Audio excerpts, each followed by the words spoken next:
when a student or group of students on the whole tend to identify a problem perhaps that they see in their academic experience around them, and then they come up with a solution to that problem. And then how the change agents process works is that the change agents coordinator then kind of, I suppose, networks that student with the appropriate people within the college and outside the college, members of staff, on how to go about researching behind that project and looking at ways to implement it. I kind of gave a brief overview to each of our discipline SSLCs of what a change agents project was, and also that it was there for them to get involved with, and then kind of giving them a bit of time to think and start to think about areas they'd like to change, then started to help crystallise their ideas, putting it down on paper, and then I suppose the most important thing was setting them up with the right people. So students get to work in partnership with staff, yeah, definitely, with support from yourself to actually get things happening and moving. Yeah.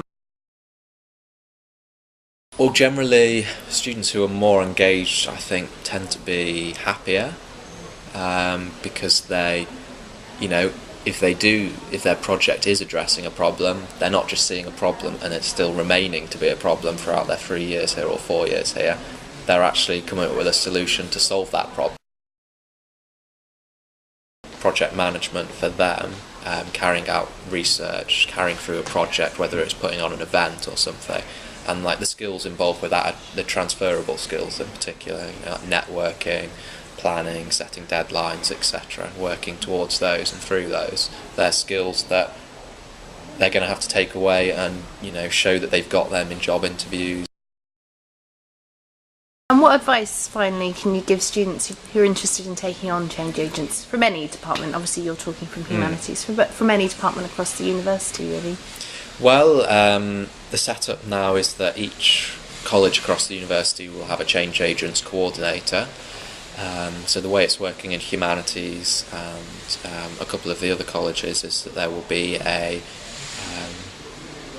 graduate business partnership appointee, so that's a recent graduate who's being employed by the colleges to work on student engagement, including change agents. So there will be that central point of contact, and they will be able to sit down with you, go through your ideas, kind of crystallise your project and look at the steps, and then also start hooking the students or group of students up with the right people in order to get that going. So really it's like a broker, setting it up from the offset and then helping to finish it at the end and deliver whatever it is that project's aiming for.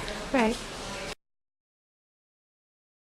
Change agent projects quite often last throughout the whole academic year. Again, it depends on the size of the project and what it's trying to do. So something you find most of the work, most of the research and kind of agenda setting is in term 1, and then more of the actual doing and planning is in term 2.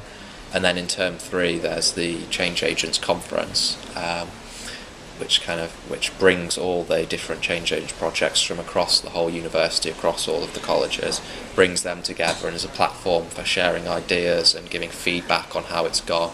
And it's also a chance for students to meet outside of their discipline, outside of their college. Brilliant. Thank you very much, Alex. Okay, no problem.